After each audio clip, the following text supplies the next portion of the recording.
Amador Fire Protection District, and also want to recognize that Kaylee Dale is also here from the district. So, as we know, we've been looking for quite a while in terms of how we're going to provide fire and emergency safety at Kirkwood, and we received I'll call it a proposal from that how we could become part of the district. So I invited the chief here today because we've all had a lot of questions.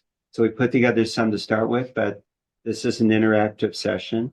Sure. Thank you so much for coming here today. And let me turn it over. Okay. To you. So I'll get to these questions. Those of you that don't know me, my name is Robert Withrow. I live in Jackson, and about a year and a half ago was appointed fire chief to the Amador Fire Protection District. Prior to that, I was a division chief with CAL FIRE. I did 25 years with CAL FIRE, and then I forget how many years at local government prior to that. This is my 33rd year in the fire service, which I can't believe. And I feel extremely blessed to have had a career this long, and I still have some energy in me to keep going for a while. So I'm excited to be here. I appreciate the invite. I want to talk a little bit about, I'll get into these questions and any questions you guys may have, but I want to set the stage just a little bit with respect to the lens I'm looking through when I try to assess the threat and what it's going to take to mitigate that here in Kirkwood. Obviously, we'd all like to have fire stations and fire engines on every corner, and that's just not realistic or possible. But there's when I evaluate somewhere for risk, you always look at the potential. Everything we do in the fire service, unlike business, is based on potential, what might happen. And we want to make sure we're putting ourselves and ultimately our community in the best possible position to address that threat. And the way we do that is we look at stuff like response time. How fast can we get resources somewhere to deal with that emergency or whatever may come up? And the other piece of that is our weight of response.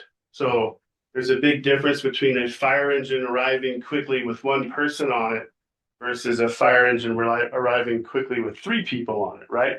We're going to get a lot more done with more people. Kirkwood, I'll just be totally transparent, scares me because help is a long ways away, at least in my opinion. I don't live in Kirkwood, I live in Jackson. So for me to feel comfortable, I would want an appropriately staffed engine company here 24/7, 365, and that would be supplemented by your volunteers.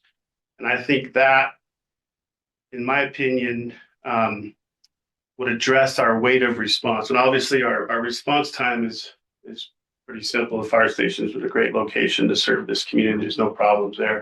And it's a beautiful facility. So that's kind of my perspective, not kind of. That is my perspective, and I'd be willing to get into the weeds on that with anyone if you need more clarification or have more questions about that. So from that, I'm going to move into your specific questions. Is that okay? And then we can need me to stop. I'll ramble on, so don't be afraid to stop me. Yes, sir. Explain 3 people. So the 3-person staffing model I'm talking about would be a captain, specifically the captain level, and then an engineer and a firefighter. And there could be some flexibility with that engineer position in that we could have 2 firefighters and a captain, but that would have to be the anomalies for different reasons. The minimum staffing I'd be comfortable with would be daily, would be a captain, engineer, and a firefighter. Yeah, great question. Okay, so our current staffing in Amador Fire District is we put 6 engines on the road every day. They're staffed with two personnel in each engine. I know you're probably wondering, why is Kirkwood different than that? It's that whole weight of response. Those engines are all minutes apart. We're up here, we're long ways apart. So that is a difference, and I acknowledge that. I don't know what our average tenure is. I would say we're probably in the 3 to 5 year range is our average. Make no mistake, we are a feeder pool to the Valley and the Bay Area. We do generally host a recruit academy every year, and we're bringing on 3 or 4 new folks every year. I don't see that changing, frankly. I just don't. In my experience and in my career, one of the biggest changes I've seen is the fire service has become very transient. People are moving on. It used to be you'd wait in line. I waited in line with thousands of applicants to get a job. Once you landed your job, you stayed put. You did your 30 years, retired, and that was your home base. It was very rare to have anybody move on. Now, when I talk to my colleagues, with the Sac Metro fire and Consume This fire and other Bay Area departments, and they're in the same boat we are, it just tells me it's not a money thing or a necessary. Certainly, leadership and environment's all a big part of that, but I really think it's more of a culture, and the current culture in the fire service, and probably not unlike industry, people stick around 3 or 4 years and then they move on to something else. So we are certainly victim of that. However, my responsibility as fire chief, and something I'm very proud of, is addressing that head on, not reacting to that, but being proactive. And so what we've done is we've implemented a stipend volunteer program, our apprentice firefighter program. That's kind of our on deck circle, if you will. So when we have openings, we've got people that are assimilated, they're trained, they're qualified. I don't want to oversimplify it. It's not quite this simple, but it's almost a plug and play, Where we do have good tenure is in our leadership. Our captain level are all well-tenured employees. Our battalion chiefs are well-tenured. And I'm very proud. This is something I took into consideration. And I don't mean this to sound derogatory. I'm just going to be frank with you guys this afternoon. Amador Fire is not what I would call a chief eater organization. There's some fire districts and fire departments that are going through fire chiefs every few years. This district's been around since 1990, and I am the 4th fire chief they've had in that time. That's for me, because obviously I'm at will. That's something very important to me. So we have very good tenure at the chief level, at the captain level, battalion chief level, et cetera. But our entry level positions certainly turn over. We have 9 fire stations, and we staff 5 of those. 4 of those are volunteer. We're getting ready to staff 6. We're going to be staffing station 121, which is down in the our west division, west of Plymouth, if you're familiar with that. And then our governance is a little unique. We're a dependent special district, and there can be a lot of confusion with that.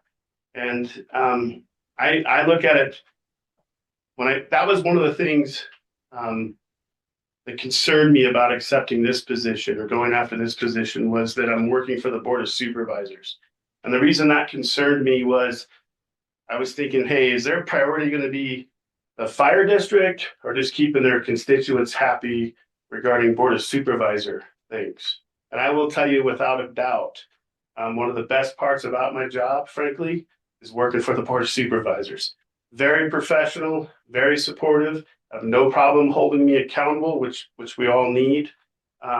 They're organized. I'm not in a board meeting explaining to the board how to run the board meeting. I get to actually worry about my role as fire chief and being accountable to them and the community. So as a dependent district, we share a board, and we're not unique. There's a lot of dependent districts throughout the state of California. I don't know about the nation, but certainly in California. Believe it or not, it can be a city council, it could be a CSD, it could be a lot of different things. What I like about it, besides that we have a duly elected board that understands the Brown Act and all those things, is we have a lot more oversight. We have the county auditor that looks at our books. We have to balance our budget. All of our stuff is posted with the county financials. We have county counsel that helps and advises us on contracting and things of that nature. We just have a lot of resources available to us. Director Brown probably doesn't want me to say this, but another benefit we have is if we ever got in a pinch, the county has a mechanism to help us out, to loan us money and do things that wouldn't be available to us if we were truly an independent special district. It might be available to us, but it'd be a lot harder. So our governance is we share a board with the Board of Supervisors. Beyond that, we function like a special district. We have our own budget, our own payroll, all those things.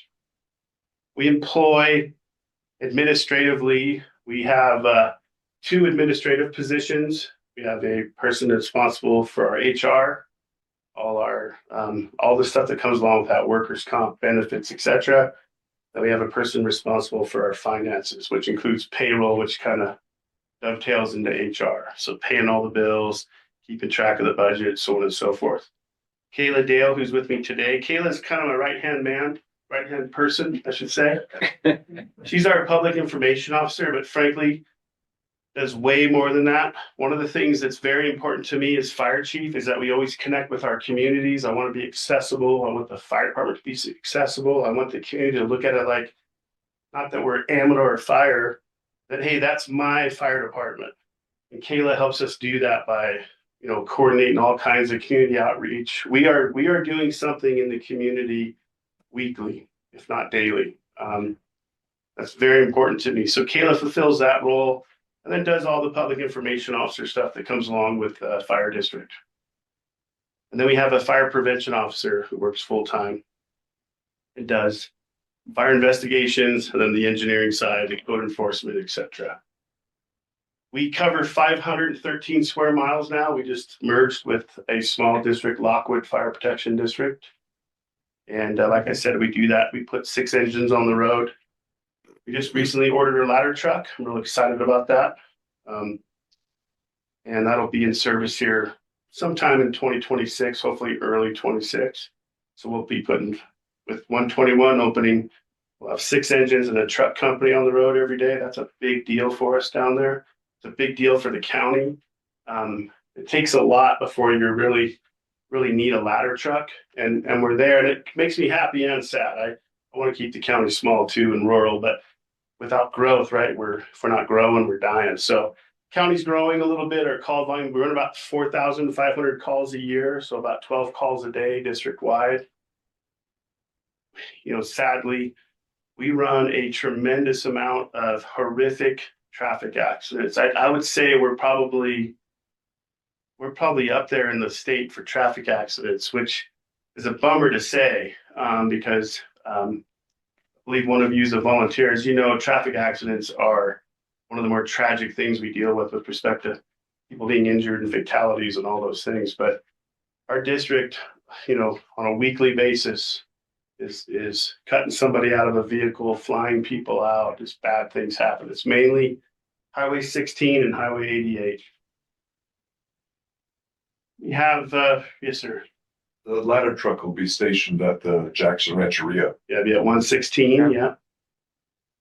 Yep. Which Jackson Rancheria is a contract for us. They staff 2 engines out of there, and they were gracious enough to buy us a ladder truck and donate it to the fire district. So I can't say enough good about Jackson Rancheria, and I mean that sincerely. Just very professional, very collaborative. If we need something, they're very responsive. We don't get pushback from them, and honestly, we don't take advantage of that. I don't go to them unless we truly need something, and I make sure it's well thought out before we ask for it. So that's our facility. Our facilities are all in pretty good shape. Station 114 is a joint we rent from the Pine Grove Community Services District. That station, I don't want to say is in disrepair, but it's not appropriate for a fire station. We've outgrown that. And so, in fact, Director Brown was part of securing an $8 million gift from the state to build a new fire station in Pine Grove. And so we're well on our way to doing that. We're remodeling Station 121. When I say remodeling, we're remodeling it to accommodate a duty crew. It's in great shape. None of our stations are dilapidated or any of that. They're all well maintained and in good shape. Any questions about that section? And as things come up, feel free. So how would our crews view the Kirkwood rotation? I'll say this, and then again, I'm just going to be blunt and honest with you guys. Some of our folks are going to want to be here, and some of our folks, we're going to have to push them to be here. There's all kinds of reasons for that. Some people don't enjoy the snow, don't want to deal with that. Some people love it. Some people will try to be on that mountain the morning they go off duty. In terms of us rotating people into Kirkwood, I'm not too concerned with that. I don't think we'll have a problem there. Hmm. The other stations, call rate similar to Kirkwood. No, I wouldn't say any of our stations are super busy, but all of our stations are steady. Like everybody's going to be on the road 2 or 3 times a day for the most part. What services can they provide in addition to responding to calls? So I'm open-minded to stuff, but I want to be upfront with you. We work with Local 5181. They're organized, which I fully support. There's value in that. So I have to be careful. Can they go out and fix water lines and stuff? No. Right. We need to test hydrants or things of that nature. Sure, that's well within the purview of a firefighter position or the fire service, and we do that in our district right now. Can they help with, firewise stuff or inspecting homes or things of that nature? Sure, absolutely. I'm not opposed to that. But I want to be clear. I have some experience with the CSD where the CSD wanted us to, dig up broken water pipes and put in swing sets at the parks. I can't do that. That's getting outside of their job description. But digging out the hydrants Yeah, in of the course. snow at all. Yeah, absolutely. Marking hydrants, Okay. digging them out, clearing them. Sure. Okay, because in the past we had questions in terms of inspecting homes or looking for problem areas and identifying We could those. do that. Those are all Yeah. things that fall. As long as there's a direct nexus to fire protection, Uh-huh. I don't think there's a problem, Yeah. But I don't want to give you guys false hopes that we're like a Swiss Army knife here. We're going to be the fire department. Yeah. Here. So. Okay. That's what I have in terms of staffing. How can existing Kirkwood fire department volunteers participate? Well, let me just say this. I'm a huge believer in the volunteer fire service. And and I know in this case, I know I can speak for Chief Ansel when I say trying to maintain a well-trained, robust force of volunteers is a huge workload. It doesn't seem like it, but it is. There's all kinds of reasons for that. So I'm gonna get a little philosophical with you guys here. I don't see a day in Amador County or here where the fire service can be effective without volunteers. Maybe long after I'm gone, but I don't see anything in the foreseeable future. So whether we like volunteers or don't like volunteers really doesn't matter. We need them. They are necessary. Fortunately, I love the volunteer fire service. And my philosophy is this. I'm not going to waste their time. I'm not going to put on BS, poorly planned training events. We're going to be organized. When you give your time to us, we're going to make sure it's worth your while. And on the flip side of that, not to sound harsh, I'm not going to let you waste my time. You got to participate. And I understand life gets in the way and you're going to miss training. That's okay. You just got to communicate with me. When I came to Amador Fire, we had maybe 5 volunteers, and out of those, maybe 1 was active, kind of. And right now, we're pushing in the high 20s, almost 30. We're bringing more on. I believe in it. I'm personally committed to it, and that's the challenge of the fire service. Is I believe, in my experience, the fire chief directly has to be involved in the volunteers. It's not something you can delegate, and that's no offense to anybody or anybody in the chain of command at all. People are giving you their time, their most precious resource. They want the person that's responsible to be part of that. If I'm asking you, Bob, come to drill on Wednesday night, you've got a full-time job, all that stuff, a family just like I do, but I'm not willing to go to drill on Wednesday night. That's not going to work too well, right? Hey, where's the chief at? Oh, well, he worked all day. Yeah, well, so did I, right? So I don't see an issue with your volunteers. They got to meet our standard, got to be clean shaven, got to be trained, they got to meet the minimum qualifications. My policy with volunteering is none of that is going to cost you any money. It's just going to cost you time in terms of your training, your physicals, and all those things. The district covers all that, and I would apply the same thing here. And those costs obviously would be passed on here. So they would just be part of our response. I don't isolate volunteers. I don't believe there's a difference. I believe it's apples and oranges in the sense that I'm just going to keep picking on you, Bob, since you're the president. If we have a new SOT, You have 1 month left to do it. All right. So make it count. if we have a new operating guideline or something that I expect everybody to have and understand, our career staff, I expect them to pick that up pretty quick and get that dialed in because they're paid to be here, right? And they're here for 48 hours at a whack. You're going to come to, trainings one night a week. I might give you some grace and say, hey, it's going to take our volunteers a couple months to get on board with this. Let's show them some grace. Beyond that, I don't have a difference. I don't look at it like, well, Eric's a paid guy, Bob's a volunteer, so Eric's going to throw the ladder and Bob's going to root him on. No. If we need a ladder thrown, hey, Bob, let's get the building laddered. That's how I treat volunteers. This number 4 concerns me. Do you believe that volunteers, especially EMT trained Vail ski patrol, can serve as part of the 3-person crew during the ski season? Not as part of that minimum staffing, but they can certainly, and I would hope that they would supplement that staffing. But I would not want to count somebody working on the slopes as part of our staffed engine company. I'll just go back to the response time, the way to respond, that stuff. And I'm just apologize if I'm shocking anybody. I'm just being open and honest. No, but I appreciate you clarifying that volunteers extend the Absolutely. ability to respond, and they don't replace Yeah. the minimum size. No. Right. So, I've explained, I think you understand. I started as a volunteer 33 years ago, did that, very proud of that. That was my way in. I look at volunteers, they generally fall into one of 2 categories. You either have the true blue community volunteer that does just that, wants to help their community, and maybe they have some other career path or whatever, or maybe they're retired.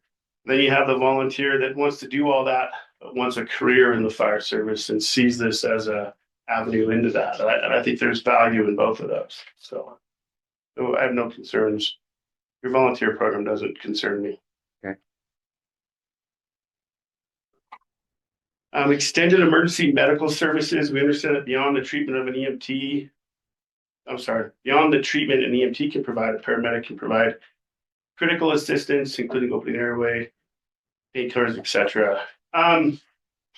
Here's what I'll say about paramedics. I spent a lot of years on an ALS engine company where we had paramedics on there with us, and it is a game changer. There's no doubt about it. But it's also challenging. And I'm going to talk about the money side of it separate. Just from a daily staffing standpoint, once you go to that model and you start providing and you announce that, hey, we are an advanced life support provider, and you're it. That's it. That is your minimum. And you can't, one day we're ALS, the next day we're not. We can't do that. If we do that, then we can't advertise that we're ALS at all. And what I found is having paramedics, though it's extremely valuable, is kind of a double-edged sword, especially somewhere like this. Their skills are very perishable. There's a certain amount of patient contacts you have to make, and I don't want to poo-poo paramedics because they're wonderful and I believe in them. But keeping it real, I don't know if that's a realistic option for Kirkwood from what I see at this point. On top of all of that, the maintaining their certification and licensure, the staffing challenges, all those things, is the cost. Nobody wants to take on that kind of liability, that kind of training and all those things and make the same as somebody who doesn't have all that. So you've got to pay them more. To get them accredited, so you go through schooling, you're looking at well over a year to become a paramedic. By the time you finish the schooling part, the field part, etc. And then once you've done all that, now you've got to become accredited in the EMSA you're going to be operating in. And depending on the EMSA, that's quite a lengthy process and kind of a burden and a challenge, I'll say, to put it lightly. So you turn somebody over. These are entry-level positions. We turn somebody over. We hire 3 medics. We're staffing. Every day there's a medic on duty. We're doing great. And then, hey, Joe Schmo's going to Berkeley Fire Department for 3 times the amount of money. Now we got a hole to fill. Well, now we're forcing the other 2 medics to fill that void while we spend the next year. You see what I'm saying? Yeah. just logistically, it's just very challenging. Unless you have a lot of depth, which we don't have, it's a very hard program to maintain. And I'll just tell you, I believe in it. I believe in advanced life support, but I've lived it. I've managed it firsthand as a company officer and a chief officer. And it'd be a tough nut to crack up here. However, I do have a solution to that. I think having EMTs and something we talked about yesterday in our chiefs meeting, we met with Mountain County's EMSA and their medical director, Dr. Freeman is her name. She's brand new. And we really impressed upon her. Title 22 is being rewritten. There's a lot of stuff in the works right now. And we really impressed upon Dr. Freeman the importance of expanded scope EMTs and increasing the amount of adjuncts we can use and medications we can administer, so on and so forth. There are some very fundamental life-saving things we can provide as BLS providers under that expanded scope that doesn't bring with it all the baggage of having a full-blown paramedic, but yet meets the objective of really increasing our level of service and our life-saving skills. And it's something that I believe in. I've seen it, sadly, as advanced as we are in California. When it comes to our EMTs, we are decades behind the rest of the country. And that decision could be made as a community? It's No, not a it's state supported by our EMSA, thing? which is still Mountain County's up here. Yeah. It's two of Both us. of us are Oh, good. on. Yeah. But that board could make that decision. It doesn't, it has the authority to No, decide. the EMSA's got to approve it and support it. And the doctor. Yeah. The biggest is the doctor has. Yeah. Dr. Freeman. But I will tell you, Dr. Freeman did, in my opinion, seem very receptive to it. And I think I don't see how you could push back on it as long as everybody's doing their diligence and functioning appropriately. I don't see a negative to it at all. There is some additional cost. You have medications that expire and all those things, but Mhm. to me, that would be kind of an answer up here for you. Okay. And with that includes advanced airways, and what you're talking about there is the endotracheal tube, something like that. We have airways that accomplish that same, getting a good secure airway, much more than just a OPA or whatever. And that falls under that expanded scope. Okay. In terms of contracting with Kirk, what improvements do you believe are required to assets, including fire station, housing, equipment, and apparatus? So I've only had a quick cursory tour last time we were here. That was a couple months ago. Chief Ansel gave us a great tour. We would need barracks. We need a place, and I think there's room for that if I remember right in your firehouse downstairs. Yeah. We need basically it's like a small apartment. We're gonna have 3 people on duty. So you're going to have a total of 6 people rotating through here throughout the month. They would all need a locker.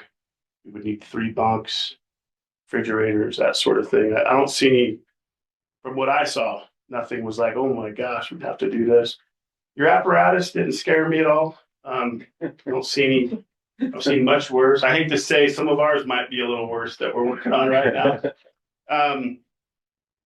So I don't see any major improvements. Certainly, we would have to, really get detailed with that stuff and spell out exactly what we're going to need. But I guess for what it's worth, my first blush, I didn't see anything that concerns me or is alarming to me. And then how do you envision the startup phase and time to line to full local coverage? Yeah, there's definitely some reflex time there.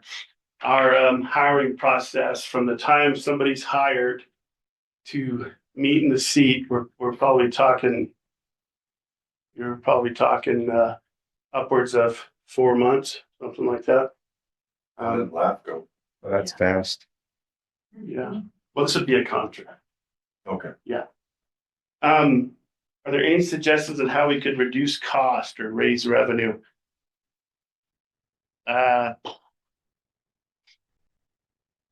Geez, without really diving in here, I apologize. I don't have much on that.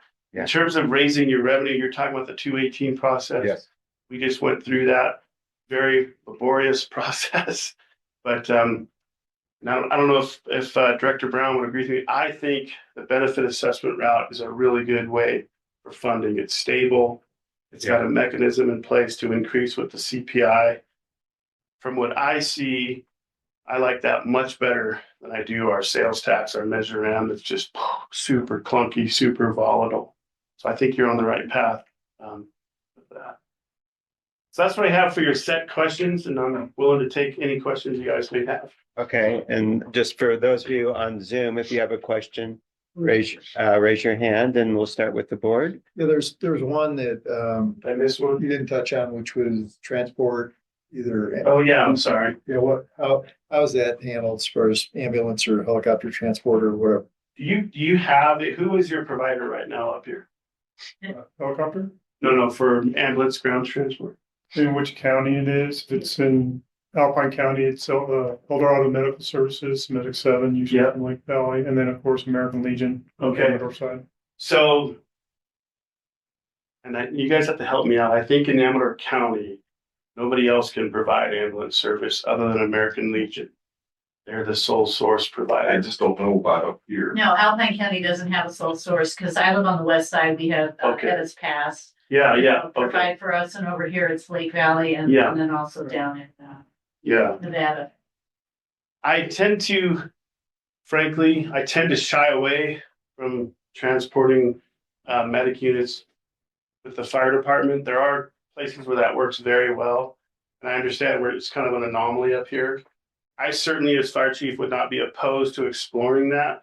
But here's what I want you to think about is we transport a patient and we downstaff the engine. We have one person on the engine, two people on the ambulance. They're going to Barton or Sutter Amador or wherever they're going to go. They're out of the district. Our staffing level is substandard now. And it's going to be a while before we get them back. Now, worse yet, they get pulled into the system. And now they're covering Station 7 or they're covering, Medic 2 and Sutter Hill. And I think if we wanted to explore that, that would need to be its own staffing model. I really believe that. I think it would be irresponsible for us to try to do both. Nice. Yep. Sorry, I appreciate you bringing that up. Oh. Yeah, that one actually jumped out at me in the parking lot, and I skipped right over it. So. These are just questions that we've all gotten from various people in the community. Sure, good questions. Yeah. So All these are it's good not questions. an advocacy, it's more just, hey, Yeah. what's the answer? Can I ask you maybe the flip side of all of this? Suppose there was no volunteer fire department here at all, and there was no presence whatsoever here, and you were one of the responsible agencies to come in and help us.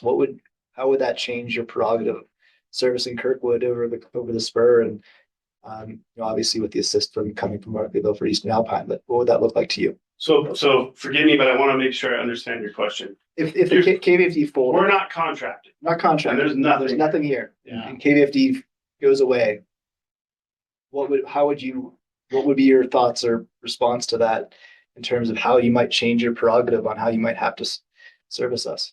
That's a very. I think there's some real consequences to that, and frankly, I just wouldn't be comfortable diving into that without talking to my board and really thinking that through. I understand we have some jurisdictional authority up here, and we want to be responsible for that, but I don't know that I have an answer for you right here at the podium today. I apologize. Well, Yeah. and if I may, Of course. Yeah. technically you'd be getting response from 111. Well, yeah, but Well, of That course would we be- respond, but I mean, Yeah, because we definitely have an MOU if Kirkwood folded completely.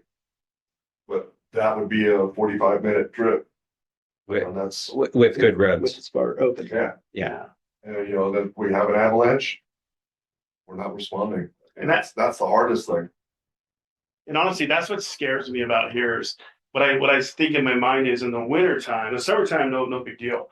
In the wintertime, you can't get here from there. I mean, there's the roads closed sometimes, there's all the complications with snow and wind and all those things that scares me. I don't know. But yeah, Jeff's exactly right. Our closest resource would be 111 there in Buckhorn and Mesa Meadows, yeah.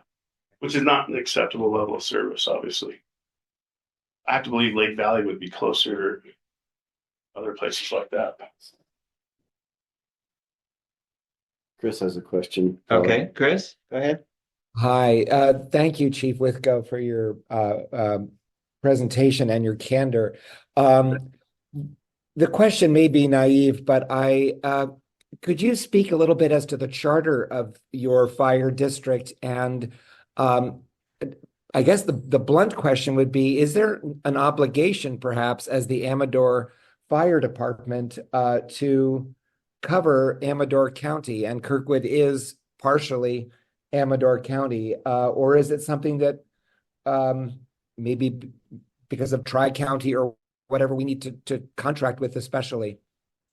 Yeah, and that's a great question. And I think that's a fair question. So in terms of a charter, we fall under the fire district law and the health and safety code and the fire district law of 1987. And we've said, hey, we're going to do this. We're collecting revenues to do this, protect life and property, including, EMS and rescue services within those 513 square miles. So those properties that lie within our fire district, yeah, we would not abandon our responsibility. The caveat, though, is this is an extremely rural area. And districts are broken down into escapes. Now you have obviously, urban areas, suburban areas, rural areas, and wilderness. That's what I'm looking for. I believe this would be categorized as a wilderness area. And though this is unnerving to hear and say, the acceptable response time in the wilderness area is as soon as you can get there. So, yeah, Okay. I hope that answers your question. I'm sorry. I know that's not what we want to hear, but In other words, can I summarize by saying, of course, Amador County Fire has an obligation to all homes and structures in Amador, but it does not have a service level agreement because we're designated as we are. And so we don't have you don't have a X minutes or X hour. No. Yeah. That seems to be what you're saying, unless a community like ours wants to contract for a designated or dedicated crew, like what you're proposing. Do I have that right? Yes, you do. That's correct. Could you speak also to cost and the financials of this? I'm sure, or I know that our team has spoken to you or your team. I've heard numbers, but is that appropriate for today's meeting, Eric, to hear a little bit about cost? Yeah, sure. It's the same numbers that we presented to the board previously. It's the roughly 1.35 from AFPD plus our fixed costs of about another 200. Yeah, we're figuring 1.6 million as an initial estimate. Perfect. That's well within the ballpark to include personnel and operating. Correct. Yes. That's a 3-person crew of the caliber you described, rotating in and out for 24/7. Is that? It rotates 48-96, but yeah, they'd be staffed 24/7. Yeah. Right. Mm-hmm. Eric, what is the 200,000? Is that additional expense that we don't have right now? No, it's our existing expense. It's the maintenance of the equipment, the maintenance of the corridors, utilities for the corridors, et cetera. It's not AFPD costs. There's sunk costs of what we have to provide for AFPD in terms of equipment and bunk houses, as the chief spoke to. And the other thing I want to say in full transparency is we're going to give you the cost estimate we're going to provide is going to be, the most expensive option in terms of each employee at top step, fully loaded with all the incentives and so on and so forth. But what we're going to bill the district is going to be the actual cost. Not always, but generally the actual cost is a little less than what we estimate. And we do that by design, obviously. So we're not surprising you if we say it's 1.3 and it turns out, oh no, it's 1.5, Does that make sense? It does. Chief Withrow, you spoke very favorably of Amador County supervisors. Is there a sentiment at that board level or supervisor level about taking on Kirkwood? What do they think about all this? Yeah, I wouldn't dare speak for the board. We haven't really officially, as far as I know, and you can help me out, I don't think we've ever officially spoke about it. I know Director Brown's here with me today, and I won't speak for you, but that's right. Chief and I have had the conversation numerous times. And, as far as, the conversations I've seen on the board and that. But officially before the board, nothing's been said, as far as in our board meetings. But I think if everything went, through to cover the whole valley, I think the board would be approval of it, as long as we have a good workable plan. Thank you. Are there any examples, because we straddle 2, even 3 counties, any examples of you serving outside the borders of Amador County? Is that Well, an we issue? have MOUs and share with El Dorado County. We have multiple, areas in that aspect. So we would then work with an MOU with Alpine County and make sure everything would be, we're not taking their fire district from them or anything else. Yeah, so there would definitely be county councils involved with that portion of it. Thank you very much. Supervisor Brown, if I could just ask to dovetail into Chris's question, it wouldn't properly come before your board of directors until such time as we had secured funding. Correct. Thank you. And you actually request it. You put a request in, and even before funding came down, you put a request in so we could put it before the board. And then we could also put, then we could get the board supervisors involved too. So there's 2 boards that we need to roll across there. So you said request can go prior to securing funding? I think so. Okay. And I know, just a tactical question, the 218 process, are the Amador properties in Kirkwood assessed the tax from the Amador County 218 So, process? No, I don't think so. No, okay, you would know better, but Yeah, the engineer didn't, because Okay. their response time was too far. too far out. Yeah. The benefit received was The benefit was pretty too low, low. Right. but compared to the other properties, yeah. And that's the most interesting thing as far as that benefit assessment. I'm, from Station 111, I'm like a quarter mile from the station where I live. I pay the highest amount Mhm. because I'm the quickest response to it. Now, Right. somebody, X amount away, that's farther away, that it's going to take them a while to get there, they pay a less amount. But so in Kirkwood, the amount will be, about equal because everybody's fairly close. Yeah. Uh, As we so- wrap up, I just want to see if there's, Chris, do you have another question? Just I just want to see a if anyone else online has a question. If you do, please raise your clarification, hand. John, or anyone, could you summarize what you just heard on that answer? I wasn't clear. I think the answer was not 100% certain, but most likely the 218 process assessment, the tax related to that is charged to the Amador County properties here, but due to the distance, the benefit received, which is part of the algorithm for proportioning the amount, is very, very low. So it'd be a minimus tax if it's in place. Is that correct? Yeah. Okay. Whereas Alpine County residents would not have that. I think we're answering 2 different questions. So one question was whether Amador properties are currently being assessed in the most recent 218. And the answer is either no or de minimis. Here's an easy way to answer Yeah. the question. Peter or Brandy, did you receive a ballot like I did in Pioneer? Because you guys both live in Amador. Okay, So there was no ballot So- then, so they are not assessed. yeah, so there's no assessment there. Okay. You're a good man. Yeah, I know, I do what I can, Chief. I do Yeah, what I right to the can. point. Okay, the final check, if there's anyone online who wants to ask a question, please raise your hand. And if not, this has been tremendously helpful for us to understand what's going on. Our next steps, we expect in the next board meeting or one after that to hear from our own 218 assessment.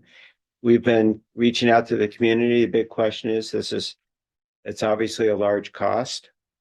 And getting feedback on who's willing to pay whatever. And a lot of this is, a lot of these questions we've collected from the community.